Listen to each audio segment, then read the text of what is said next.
tardes a todos los amigos de las redes sociales. Hoy nos encontramos en este canal de YouTube de C. Zapata con el amigo y licenciado Alfredo Ovilla y maestro Alfredo Villa. Buenas tardes, amigo Alfredo, gusto tenerlo aquí en este canal.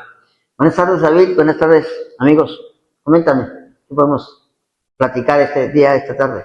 Pues lo que nosotros quisiéramos saber, y hemos platicado con algunos amigos, algunas personas, ¿no?, del ámbito empresarial y de otros ámbitos, es cómo inició Alfredo Ovilla con el deseo de ser periodista, o cuándo inició tu deseo por el periodismo, ¿no? O sea, ¿fue en la primaria, en la secundaria, en la prepa? ¿Cuándo te nació el deseo del periodismo, ¿no? Esa es la pregunta que yo me hago, ¿no? ¿Cuándo iniciaste con ese deseo? Y la pregunta que nos estábamos haciendo varios amigos un día, ¿cuándo inició Alfredo?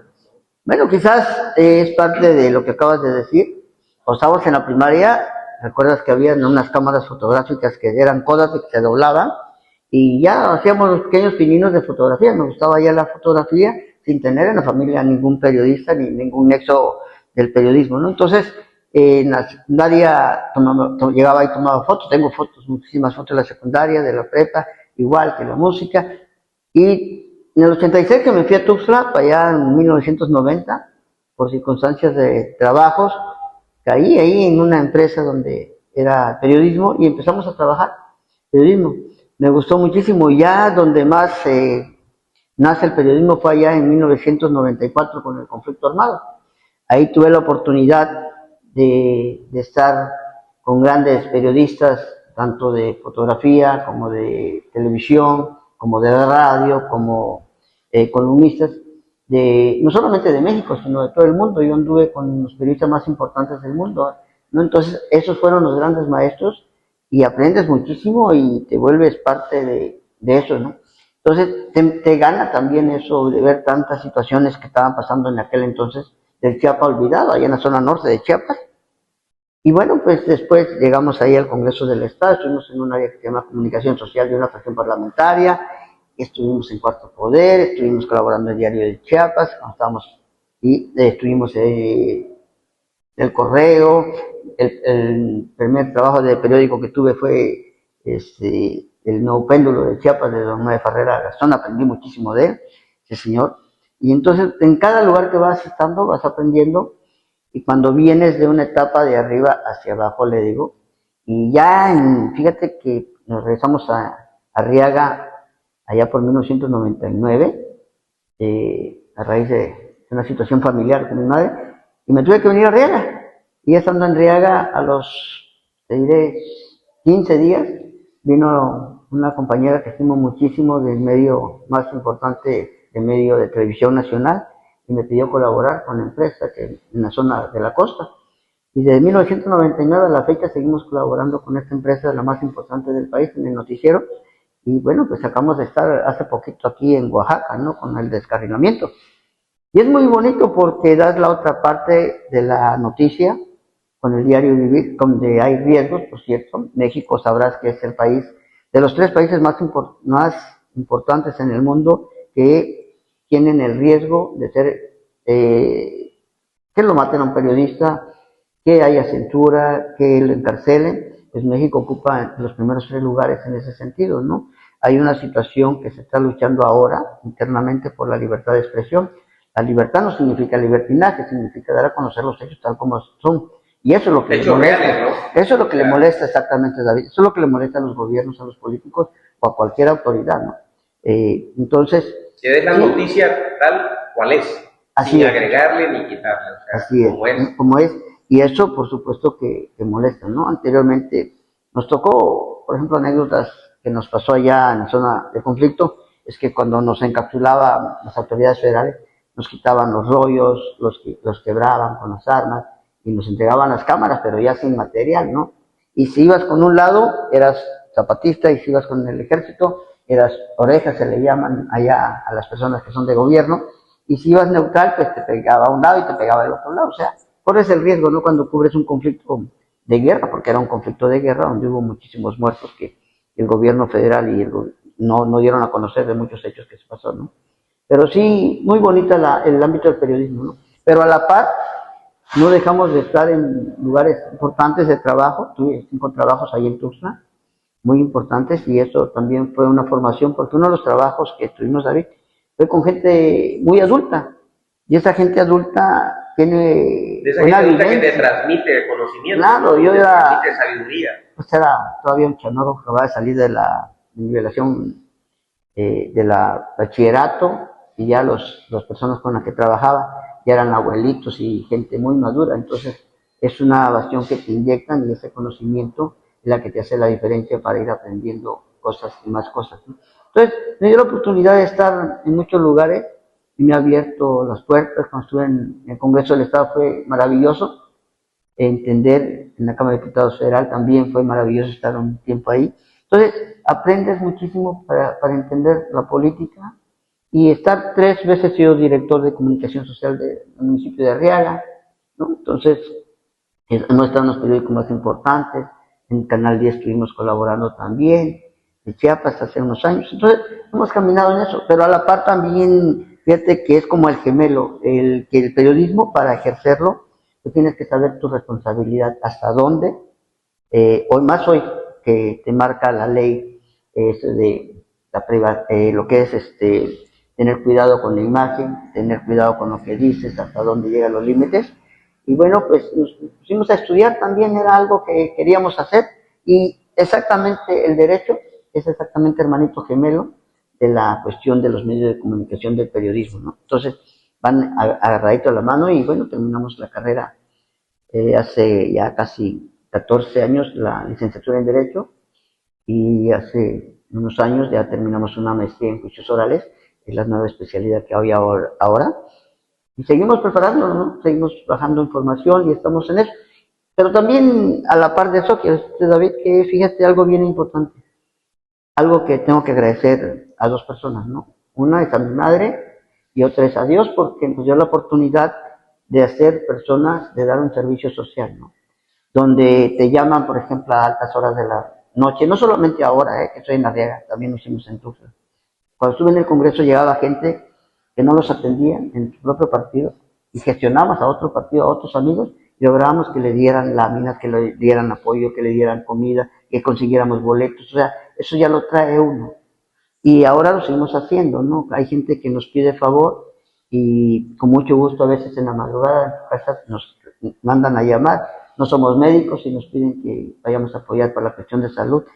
Quiero decirte que muchos niños o muchas personas le hemos logrado salvar la vida, y eso es satisfactorio. No lo subo a las redes sociales porque no es un acto de hacer propaganda con eso, de hacer publicidad, ¿no? Yo no acostumbro eso. Las cuestiones personales son satisfactorias y son personales.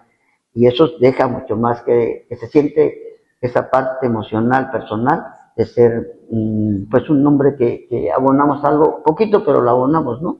No pregonamos, no somos religiosos así a 100% de llegar a un templo, a una iglesia, pero somos respetuosos y creemos en Dios, pero también actuamos más que palabras, ¿no? Entre lo que se dice y lo que hace, pues hacemos, ¿no?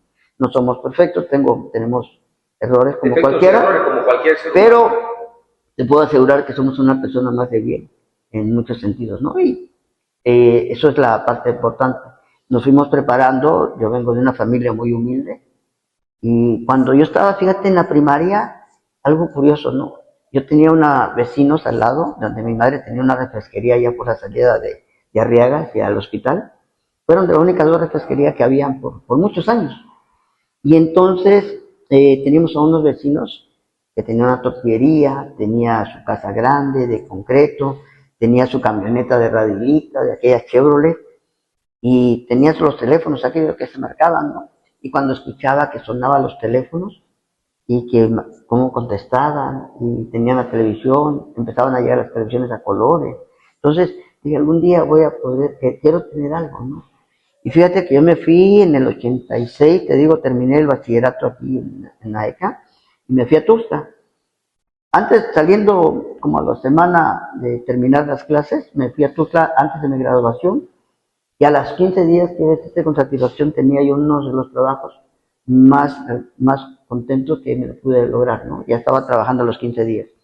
Y a los 4 años Dios, pues hizo las cosas, que a los 4 años ya tenía una propiedad, una casa, ya teníamos los muebles, teníamos un carro, teníamos una solvencia económica diferente, y de ahí para adelante, pues Dios no nos ha Dios nunca te ha abandonado, ¿no? desamparado, ¿No? siempre te ha Entonces, pero también hacemos las cosas, te digo, no dejamos de trabajar, ¿no? En todos y con mucha precaución ahora, que están los tiempos difíciles, pero lo seguimos haciendo. Y seguimos ayudando sobre todo a la sociedad que nos piden. Cuestión jurídica, hasta hace poco empezamos a cobrar, porque antes todo lo hacían gratis, ¿no? Gratuita, ¿no? Ahora sí, pero tú recuerdas que también uno tiene uno que pagar, tiene uno que hacer gastos, y entonces, pues hoy aprendimos eso, ¿no? Sí, sí le cobramos mucho, por ejemplo, digamos un asunto de abigeato que cualquiera te cobra, un asunto de abigeato 75,000, 100,000, 150,000 pesos, nosotros le cobramos 20,000 pesos, es simbólico, pues, sí, ¿no? ¿Por qué? Porque o lo dejas en la cárcel o lo sacas, ¿no? Entonces, es complicado, pero también la honestidad y los valores, ¿no? Entonces, eso es importante donde quiera que te pares, que haya un respeto, no porque traigas un nuevo tipo de medio de comunicación, sino porque tienes el conocimiento y tienes la forma para hacer las cosas y la rectitud para plantear las cosas jurídicas y de acuerdo a la ley. Entonces, eso también es importante. Yo donde me he parado, pues yo no he tenido la necesidad de corromper a nadie, ¿no? Ni me han cerrado las puertas. Acabo de estar ayer en el juzgado de Tonalá, tuve la oportunidad de platicar con él pues muy rápido, y el lunes tenemos una plática con él de un asunto, ¿no? Entonces, se van dando las cosas, pero se van dando porque hay un respeto a una trayectoria ya de muchos años, porque hay ¿no? un trabajo, Hay un trabajo, de ¿no? persona, ¿no? Y cuidamos, por ejemplo, ayer en la mañana hubo un accidente en la carretera y se chocaron un trailer con un camión de verduras. Y había en cantidad de verduras todavía que nadie quería porque lo que habían regalado y lo que ya habían vendido, y había ahí muchísimo y no había gente que quisiera. Y me dicen, no quiere usted llevarse un costalito, una reja o algo. Nunca, David, yo pertenecía a un grupo que se llamaba el CAC 5 de auxilio turístico, y jamás permití que durante yo estuve se robara ni siquiera o se tomara algo que no fuera suyo, como un desarmador, una llanta. Si íbamos a afiliar, nos poníamos los códigos, las torretas, ayudábamos, auxiliábamos, esperábamos a las autoridades, pero jamás hemos tocado algo que no sea de uno, ¿no? Eso es una fundamental en la vida de cualquier persona, ¿no? Y eso sería fundamental que se implementara también, ¿no? Como una costumbre o algo ciudadano, ¿no? De que la gente cuando vea esos accidentes, que si se puede parar para ayudar, para brindar un apoyo a la persona que se accidentó, que lo haga, pero no para en ese momento pararse y comenzarse a robar la mercancía, ¿no?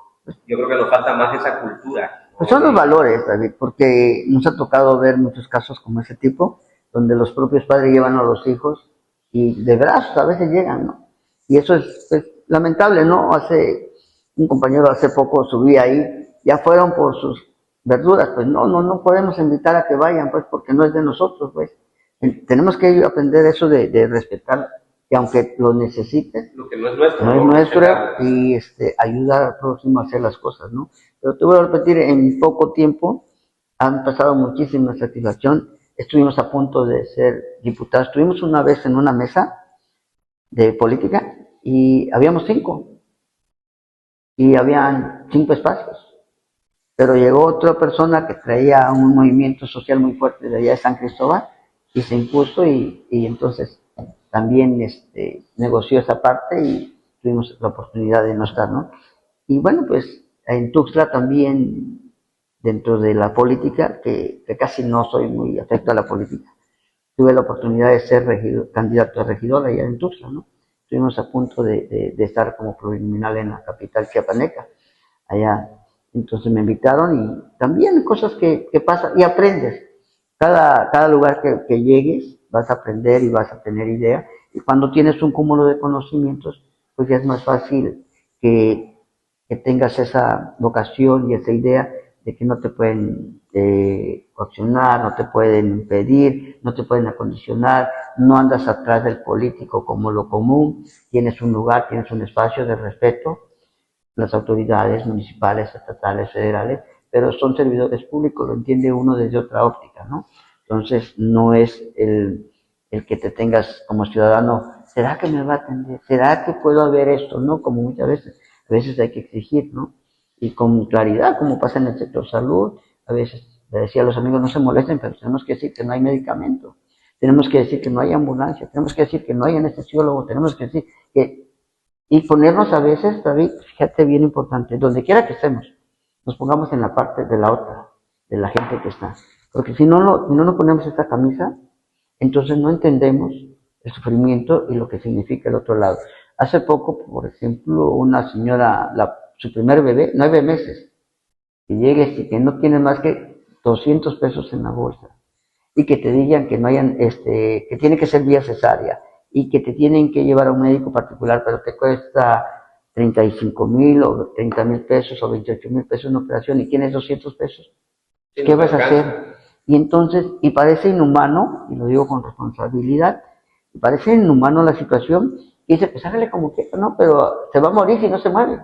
Como que la persona que está afuera tuviera que moverse y no la institución tuviera la obligación de hacer las cosas, ¿no? Y ahí es donde tú dices, ¿no? O sea, cómo una institución está comprometida a brindar un servicio médico gratuito a la población y llegas y no hay, y como tú dices, 200 pesos, la operación me sale la más barata en 28,000 pesos, ¿de dónde agarro el resto del dinero, no? Y gente humilde, ¿no? Sí. Entonces, a mí me consta, y lo digo así abiertamente, que tu labor social en cuanto a apoyar hospitales y con traslados de ambulancia y todo eso, ha sido de verdad, ¿no? A mí me ha tocado verlo. En una ocasión yo ocupaba el transporte para un familiar y él no dudó en apoyarme. Yo le pedí el apoyo y me dijo, no te preocupes, yo ahorita hablo, y habló, y da tristeza de ver esa situación, de que si no tienes un conocido o no hay alguien que tiene ese acercamiento, o sea, no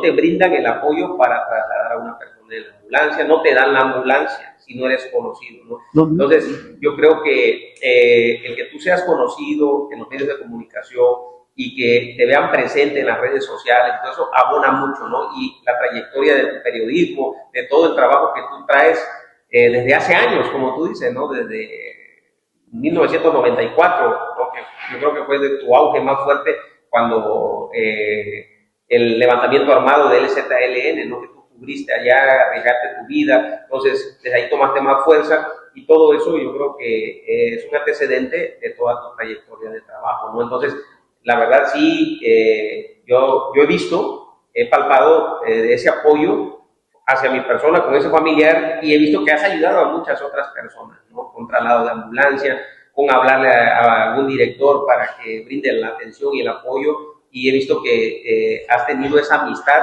con los doctores, que has tenido esa cercanía con los hospitales, y te han brindado el apoyo, más que a otras personas que son autoridad, ¿no? Y que no se dan el tiempo para ayudar a la población. Pero yo creo que esto pasa porque, como bien tú dices, necesitamos tener esa empatía con la gente, pero el que tiene la empatía con la gente es porque ya vivió esa situación, ¿no? Yo creo que algo que yo noto que es similar a lo que tú viviste es eso. Yo vengo de una familia humilde, donde me tuve que formar a base de trabajo y de esfuerzo, y eso nos sacó adelante, ¿no? Y por eso yo creo que hemos tenido esta amistad en común y este sentimiento de ayudar a las personas. Y es que aprendes, David, a través de la historia, amigos. Tenemos que aprender todos que todo el servidor público, todas las instituciones, tienen que contar mínimo con la calidad humana, calidez, atención, y tiene que contar con toda la estructura que debe de ser, a la instancia que vayamos, a nivel municipal, a nivel federal, a nivel estatal. Todos los servidores públicos están para eso. El problema de la sociedad, David, en Chiapas, en México y en arriba, es que las personas vemos a los políticos o a los servidores públicos en otro ente, no en otro lugar. No, son servidores públicos y punto. Si vas al hospital, como sí,